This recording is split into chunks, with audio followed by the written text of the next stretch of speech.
हाय, hello, नमस्कार. पंचपक्वान्नच्या नवीन व्हिडिओमध्ये मी विद्या तुमचं सहर्ष स्वागत करते. आज आपण बनवणार आहोत चटपटीत, चमचमीत आणि झणझणीत अशी कांदा शेंगदाणा चटणी, जी आपल्या जेवणाची लज्जत वाढवेल. चला व्हिडिओला लगेच सुरुवात करूया. इथे मी मध्यम आकाराचे 4 कांदे घेतलेले आहेत. हे जितके शक्य आहे तितके बारीक चिरून घेऊया. अशा पद्धतीने मी हे कांदे शक्य तितके बारीक चिरून घेतलेले आहेत.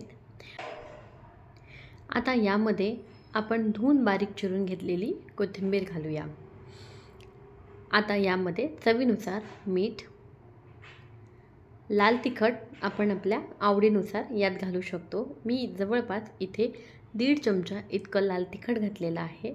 तुमच्या आवडीनुसार तुम्ही लाल तिखट कमी जास्त करू शकता.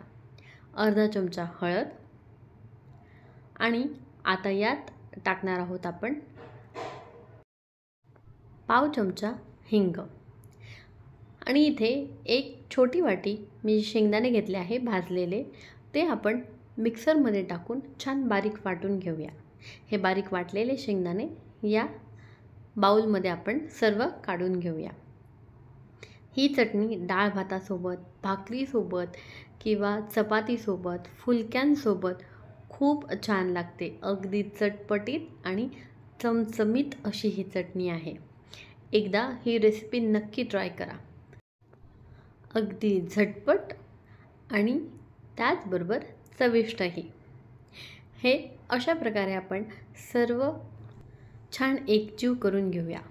इथे मी कडकडीत तापवून घेतलेलं साधारण 2 चमचे इतकं तेल आहे, ते आपण या चटणीत टाकूया आणि अशा प्रकारे या चटणीला तडका बसला पाहिजे इतकं ते तेल गरम पाहिजे.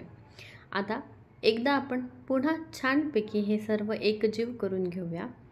हे सगळं एकजीव झाल्यानंतर यात सर्वात शेवटी जाणार आहे लिंबू. लिंबाचा रस तुम्हाला हवा तुम्ही तितका घालू शकता. मी साधारण अर्धा चमचा इतका लिंबाचा रस घातला आहे. अगदी किंचित चटपटीतपणा यावा यासाठी. आपली चटणी तयार आहे. सर्व करूया. आशा करते तुम्हाला माझे व्हिडिओज आवडत असतील.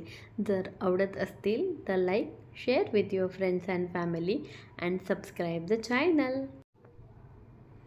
स्वयंपाकघरात प्रेम असू द्या आणि तुमच्या यूट्यूबवर पंचपक्वान्न. पुन्हा भेटूया अशा चमचमीत, चटपटीत, चविष्ट, स्वादिष्ट आणि अशाच नवनवीन रेसिपींसोबत. तोपर्यंत स्वतःची काळजी घ्या आणि चविष्ट रहा.